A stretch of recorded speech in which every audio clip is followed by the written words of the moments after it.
mayambo ahan magdada kanglele pungori channel gi maikadegi bishop kharapam na taram nokchari ngasisu agi subscribers ng thabirakpa asim ga thokiba wari ma mayam gi maphamda kudol tamjara ka haduna poduna lakchari wari asi lithok charpa matamda soiki balan ki bakaya yarobasu mayam na nungsibiduna ngakpi haidun haijari aduga amana channel asibo mapung phanba matamda saruk yabibo oina adomna like amadi subscribe share to biram haidun haijari subscribe to ba matamda adomna bell icon to on to biram mathang wari thaglapa matamda adomgi phone da phangna pakidamakta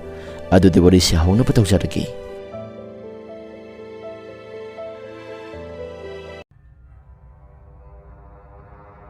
wari asi sahi animuki mamangda asing mathokiba wari makakni matamado asuki mati yamna hingbada yamna waraba tanza makakni aikhoi ki imong asi isal nupiga aiga ibuboka aikhoi humsi nungsi sanana yamna hingminarakpani aikhoi ki imong asi yamna waba imongda pokluba maramna ihai isingsu ayong natambang mahugdre maram asina saba thapadi sadabadi yadabanina aphang bathabak suraga nongmagi sara sajarami adobo isanupi asisu class 12 phauba tamtharaba matung makhati tamlaroi haiduna mahaksu migi asanba konda phi khara tek saraga mahaksu imong manungi tamakta yamda khanbada wajarami aisu apham phangba thabak suraga imong asi nongma natraga nongmadi nungairakani ko haibagi asada wakhalasida warasuwana adam thabak surami adobo nongmadi asumna tho haiduna tamkhraba male isanupi asisu matang isa sadana mahaka khangnajaba nupada senthokre adubu nupa mayumnadi luhongbasi khara thuna luhongba pami haiduna taksanba horakhi madamadu dai khoidi paisa nungsagi maramasi amata leidabanina kharasu anga oiriba matam oibanina khoisi nupa mayumda phanaba thokba tawro haiduna khoisu isanupi asi haikre masigi matungda isanupi asi paisa paidaba maram nai khoisi awang awun amata tamhaudre nupa mayumna phanaba loina tawkre nupa mayum asisu khara makhidi adama komba imong amakhakni aisu isanupi ki awon pot amata pi hoktabasi wakhalde isada karinum ithok tawi nungai taba phawi haiduna isu hana aina thabak suba satlamba mayam asidagi handokna hena akanba mawongda thabak suba horaklami ayuk numidang paraga isanupi ki awon pot asi amatang oirabasu pi ki haiduna wakhalda sab yungna khalami masigi matungda isi thabak suba mandana isasi anaba yamna poklakhi aina imong asiki khanjabasi awaba pumnamaksi uba matamda pupusu yengba ngamdadana aingonda thabak subasi khara makhidi potharo haiduna aingonda haiba hotlami aisu pupuki wahai asida thabak asi suba lepa yadi thabak suba lepa matamda aikhuki imong asi laikha tagadoribani haiduna pupuda aina haiki pupunasu aiki wafam maduda makhatana hoi thabak sudaba yadi aduga nangna sagiso khara yenglo haiduna aingonda haiba hotlami masigi matungda isu pupu handaki matam asi aina handak thabak kana suriba asi isanupi gisu awon pot amata pi hodre maram asina aina awon pot asi akhuna sungpipi daba taragadi nupa mayum nasu aikhoisi usiloidribani madugi sumathakta nupa mayum nasu isanupi asi thina tawba kaya asi thingnarakadoribani hojeki matam asi awon pota hidanaba matamni maram asina isu aigi angamba kharadi haptaba yade haiduna isu thabak asi amna kana suribani masiki matungda pupuna su aingonda nupa mayumki miyosingdo adum phana ui madugumba thabakti tawrakadaba mande haiduna aingonda hairaklami aisu hoi pupu nupa mayumki miyosingdi adum phaba mali adobu kanana khangba miki miwa taraka kari no tawraklabadi adobu aidi pidabadi yaroi haiduna pupu da hairami masiki matungda pupu sum hakna tawgadaba thabak adu tawrami aisu aina sakadoriba thabak singato satlami masigi matungda pupu asi ahlena osilakpaga masase karinum ithok tawi haiduna aingonda haiba horaklami masasi su sikpanaba kaya ama tawrakle haiduna aingonda haiba horaklami masigi matungda doctor da puraga pupu asi yengthoklami adabu pupu asi di doctor na yenglaba matungda pupu asi ahlena osilakpagi masase naba horakpani haiduna aingonda hairaklami aisu pupuda doctor na hairakliba wapampum na maksing asi amata tamlamdi adubu doctor na irakliba hidaguli sing asi saraga matam kharadi pothahallo adubu masigi guli asinadi matam khara sangnadi hingkini haibadi thajatre haiduna doctor na hairaklami Masigi matungda pau si taraba matungda isu kok asi banglong hekta sakalami maramdi aigidamakta ne haibada pupu ke isanupi khakta nga hauri isanupi asisu mayum pangkrabanina nupa mayum ki khanbada aigi ne haibada kaya thoidokna yengsin ba haibadudi ngamlaroi maram masina aigidi pupu khaktani matawasum tawdana doctor na irakpa hidagoli singsi matam khara saraba matung pupu si hana solamba masadagi amuki hena sonba horaklami yumlon kairon abasingsu pupu si yararoi haiduna matang haiba horaklami masiki matung thakai mahokraba matungda pupu si anabe henjelaktuna aikhoi mayambu thatoklaka sakre masiki matungda isu asuki matik yamna kaplami pupu su laita isanupi su longki kumtaw ai su nupi thitabanina yum asida lehogadaruibasi ai ithantani maram masina aidi onthokpa mataw amada yum asida yamna wana laikadoribani masigi matungda laikai gi miyam sanglaga pupu si laikai gi mangtana puthokre seba tawba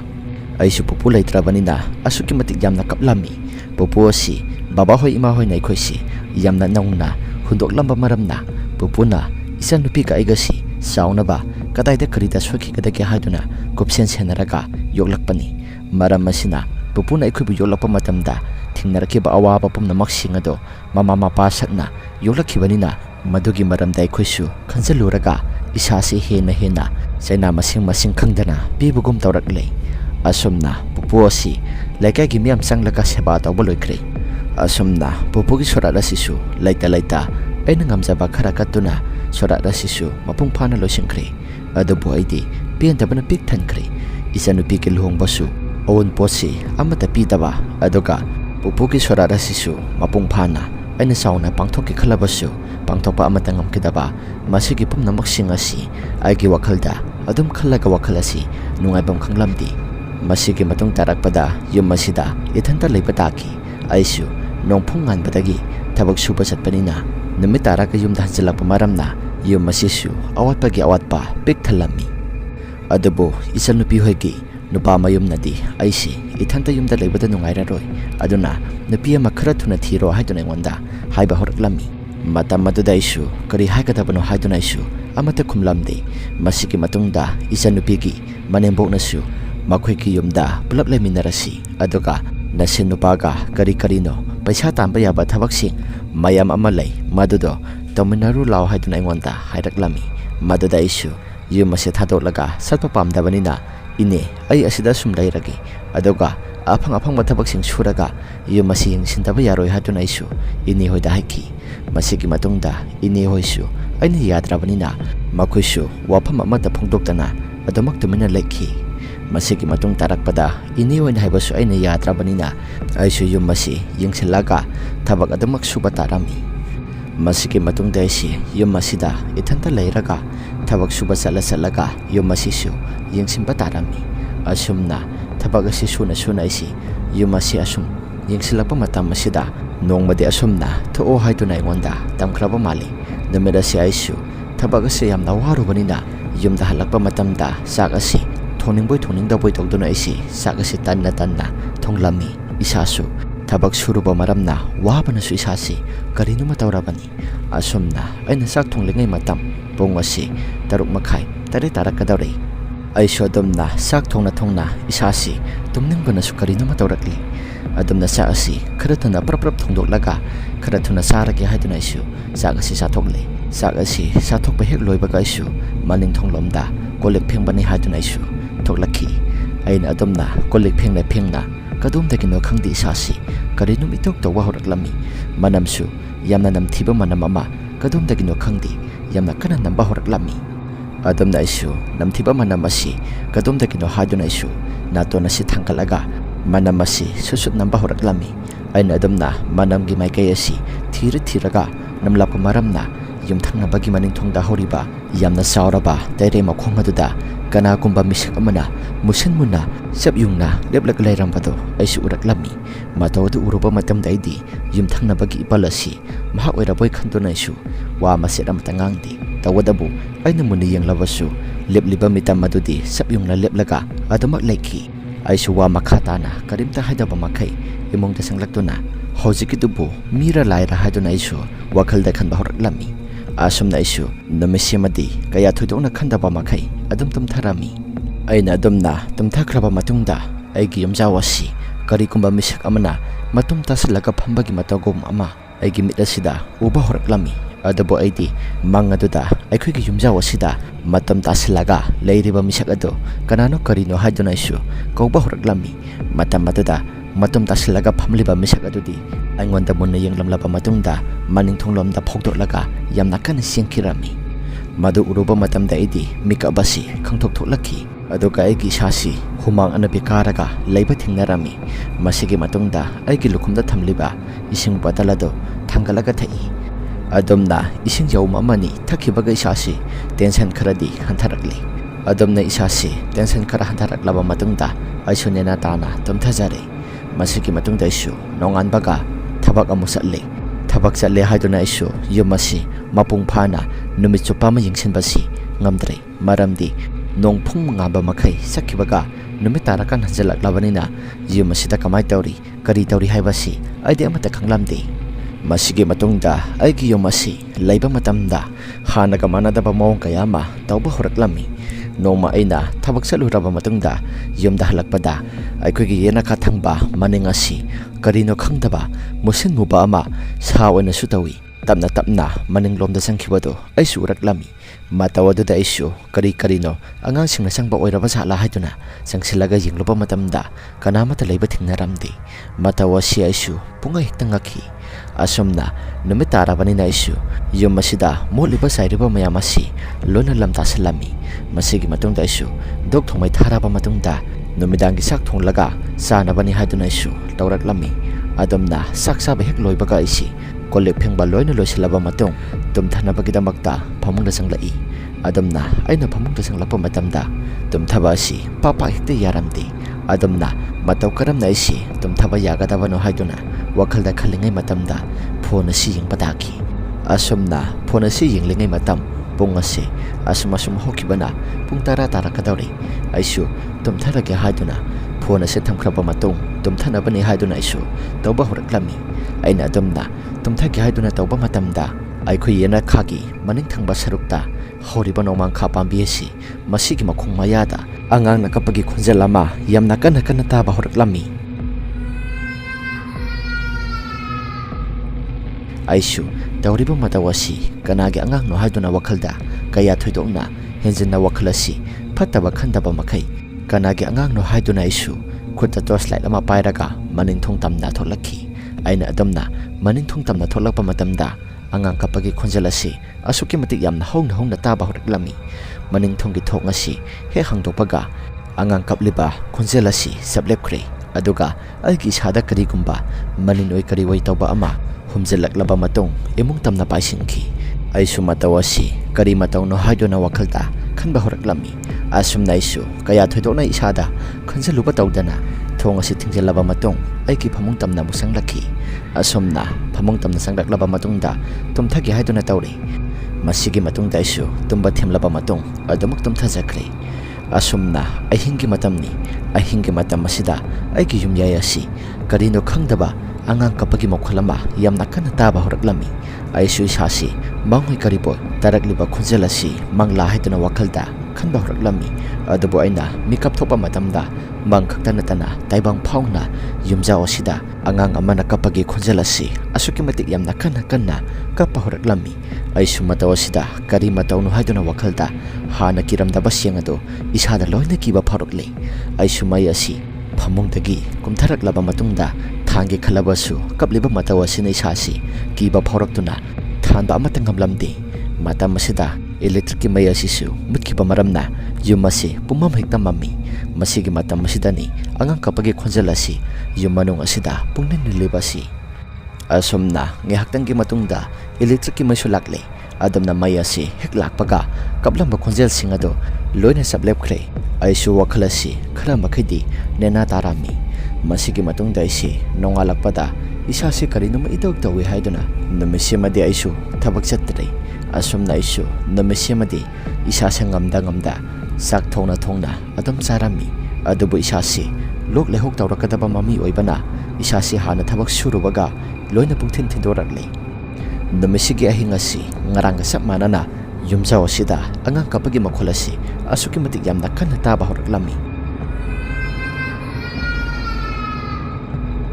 Sumama tol thangba saruktasu kanagumba amana hingkholda yopak pairaga yangbagi makhol asi asuki matik yamna kanna taba horaklami. Makhol mayam asi taruba matamda idi isasi isanaga nabaga aisi kari haigadabano haipam khanglamde kibana suloire numit asi. Asumna numit asi kina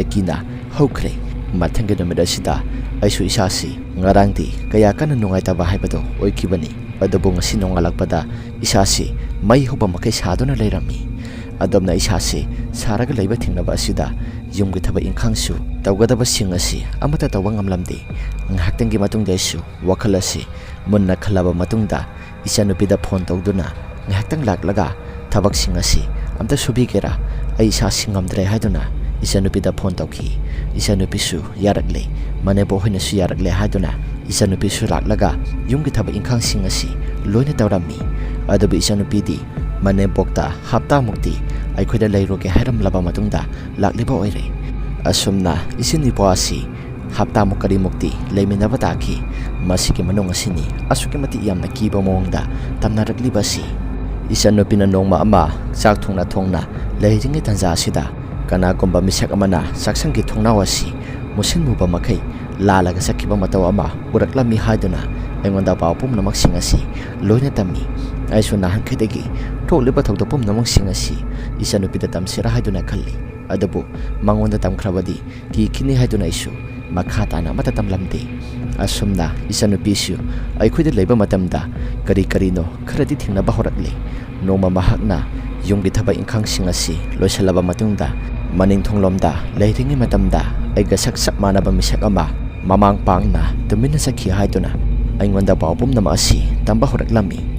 Aisu isanupina thingnarakpa yum asida tawrakliba mayam asi kari haigadabna haipam khanglamdi. Masigi matungda nongmadi isanupi asi yamna kanna ahingda lawba horaklami aduga yamna kannasu kablaklami. Aisu isanupina kablakliba asi kari maram kino haiduna mahakna tumliba phamangoto tamna sensetli. Adamna isanupi asi masa nomlaba matungda hokdoklami. Isanupi asi adumna hokdoklaba matungda kaidawrage haiduna aina hangki. Matamaduda isanupi asina mahaki phamangda angang pisa pikpa mari manga pullaga mangonda munna yenglaga leirami haiduna ngonda pawpum nama asi tamba horaklami. Aisu matawasida kari haigadabuna khangdi aina mamang thakta thingnakriba waripum namak singado isanupida loina tammi. Isanupisu mahakna wakhala makhalaktuna aingonda sumna haiki. Dada matawasumna yamna wana leikadaba isarupudi maiba amata naraga karino kamai tawbano haibasi amuktangdi yangansi.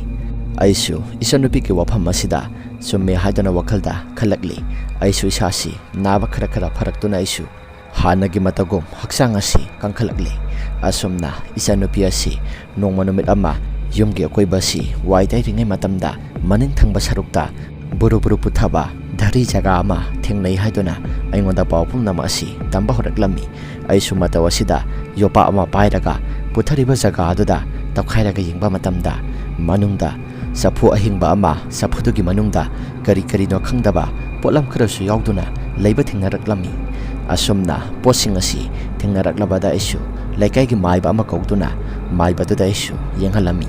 Maibaduna su potlam singado amamam ani lokthok tuna yengba matamda kari no khangdaba pokpada ngairiba angangi saru mateksu khara yawba thingnaraklami. Maibaduna su phangliba potlam singado mathang manaw naina loina haiba horaklami. Ibungo masigi saru matek manba asi atei kari sunati pokpada ngairiba sikhraba angang singi khutki khusa matek ngaktani. Maram asinani nakhoigi imungda angang kapagi khonjel yamna kanna taribado hojiti karisu thoidona tawraroida aina yenglagadabani. Asi haram laba matungda maibaduna su kari no tawba yaba thabak mayam ama tawraklami. Aduga maibaduna su nakhoigi mang taknaba tawrakliba misak aduda laihan asi hanga haram laba matung maibaduna su laihan hanki. Aduga maibaduna di posem tawrakliba misak asidi sapsabi di hairamdi maramdi madugi setting phanglakanda nakhoina sana khangjaro haiduna aikhoda hairaklami. Masigi matungda maibaduna su kari no imung asida sangtanabani haiduna ngakthok singtoknaba kaya masu tawraklami. ꯃꯥꯏꯕꯗꯨꯅ ꯑꯗꯨꯝꯅ ꯇꯧꯕ ꯀꯌꯥ ꯑꯁꯤꯗ ꯑꯩꯁꯨ ꯊꯃꯣꯏ ꯑꯁꯤ ꯄꯦꯟꯃꯟꯈꯤꯕꯅ ꯑꯩꯅ ꯉꯝꯖꯕ ꯗꯈꯤꯅꯥ ꯈꯔ ꯀꯠꯂꯝꯃꯤ꯫ ꯃꯁꯤꯒꯤ ꯃꯇꯨꯡꯗ ꯃꯥꯏꯕ ꯑꯁꯤꯁꯨ ꯆꯠꯈ꯭ꯔꯦ꯫ ꯑꯁꯨꯝꯅ ꯍꯞꯇꯥ ꯑꯃ ꯍꯧꯈ꯭ꯔꯕ ꯃꯇꯨꯡꯗ ꯑꯩꯒꯤ ꯌꯨꯝꯊꯪꯅꯅ ꯂꯩꯃꯤꯟꯅꯔꯤꯕ ꯏꯃꯥꯕꯣꯛ ꯑꯁꯤ ꯃꯍꯥꯛꯅ ꯑꯩꯒꯤ ꯂꯝ ꯑꯁꯤ ꯑꯁꯨꯛꯀꯤ ꯃꯇꯤꯛ ꯌꯥꯝꯅ ꯄꯥꯝꯕ ꯃꯔꯝꯅ ꯌꯨꯝꯐꯝ ꯑꯁꯤꯗ ꯑꯩꯅ ꯂꯩꯕ ꯉꯝꯗꯅꯕꯅꯤ ꯍꯥꯏꯗꯨꯅ ꯄꯣꯠꯁꯦꯝ ꯇꯧꯔꯛꯂꯤꯕꯅꯤ ꯍꯥꯏꯕꯁꯤ ꯑꯩ ꯏꯁꯥꯅ ꯑꯗꯨꯃꯛ ꯈꯪꯖꯔꯤ꯫ ꯃꯔꯝꯗꯤ ꯏꯃꯥꯕꯣꯛ ꯑꯁꯤ ꯃꯍꯥꯛꯀꯤ ꯃꯈ꯭ꯋꯥꯡ ꯑꯁꯤ ꯆꯠꯄ ꯂꯦꯞꯄ ꯉꯝꯗ꯭ꯔꯦ ꯍꯥꯏꯗꯨꯅ ꯃꯍꯥꯛꯁꯨ ꯐꯃꯨꯡꯗ ꯃꯇꯝ ꯄꯨꯝꯕꯗ ꯌꯥꯇꯥꯔꯒ ꯂꯩꯈꯤ꯫ ꯑꯩꯁꯨ ꯃꯇꯝꯒꯤ ꯃꯇꯨꯡ ꯏꯟꯅ ꯅꯨꯄꯤ ꯑꯉꯥꯡ ꯊꯤꯔꯛꯇꯨꯅ ꯑꯩꯁꯨ ꯑꯩꯒꯤ ꯑꯣꯏꯕ ꯐꯨꯡꯒꯥ ꯑꯃ ꯁꯦꯝꯖꯔꯦ꯫ ꯃꯁꯤꯅꯤ ꯃꯤꯒꯤ ꯃꯥꯡꯅꯕ ꯇꯧꯔꯕꯗꯤ ꯃꯇꯝ ꯈꯔꯗꯤ ꯅꯨꯡꯉꯥꯏꯔꯝꯕ ꯌꯥꯏ, ꯑꯗꯨꯕꯨ ꯀꯣꯟꯅꯊꯪꯗ ꯃꯁꯥꯃꯛ ꯃꯥꯡꯉꯤ ꯍꯥꯏꯕꯁꯤ ꯃꯌꯥꯝꯅꯁꯨ ꯈꯪꯖꯤꯟꯕꯤꯌꯨ꯫ ꯋꯥꯔꯤ ꯑꯁꯤ ꯃꯇꯥꯡ ꯑꯁꯤꯗ ꯂꯣꯏꯁꯤꯟꯖꯔꯦ꯫ ꯀꯔꯤꯒꯨꯝꯕ ꯋꯥꯔꯤ ꯑꯁꯤ ꯅꯨꯡꯉꯥꯏꯕꯤꯕ ꯇꯥꯔꯒꯗꯤ ꯂꯥꯏꯛ ꯑꯃꯗꯤ ꯁꯕꯁꯀ꯭ꯔꯥꯏꯕ ꯁꯤꯌꯔ ꯇꯧꯕꯤꯔꯝꯃꯣ ꯍꯥꯏꯗꯨꯅ ꯍꯥꯏꯖꯔꯤ꯫ ꯑꯗꯨꯒ ꯑꯃꯅ ꯑꯗꯣꯝꯒꯤ ꯏꯁꯥꯗ ꯊꯣꯛꯄ ꯑꯁꯦꯡꯕ ꯋꯥꯔꯤꯁꯤꯡ ꯂꯩꯕꯤꯔꯒꯗꯤ ꯑꯩꯈꯣꯏꯅ ꯄꯤꯊꯣꯛꯆꯔꯤꯕ WhatsApp ꯅꯝꯕꯔ ꯑꯁꯤꯗ ꯊꯥꯕꯤꯔꯛꯅꯕ ꯅꯤꯡꯁꯤꯡꯖꯔꯤ꯫ ꯉꯁꯤꯒꯤꯗꯤ ꯀꯥꯟꯅꯅꯕ ꯌꯥꯊꯪ ꯅꯤꯖꯔꯤ꯫ ꯃꯊꯪꯒꯤ ꯋꯥꯔꯤꯗ ꯑꯃꯨꯛ ꯊꯦꯡꯅꯔꯁꯤ꯫ ꯏꯃꯥ ꯂꯩꯕꯥꯛꯅ ꯌꯥꯏꯐꯔꯦ꯫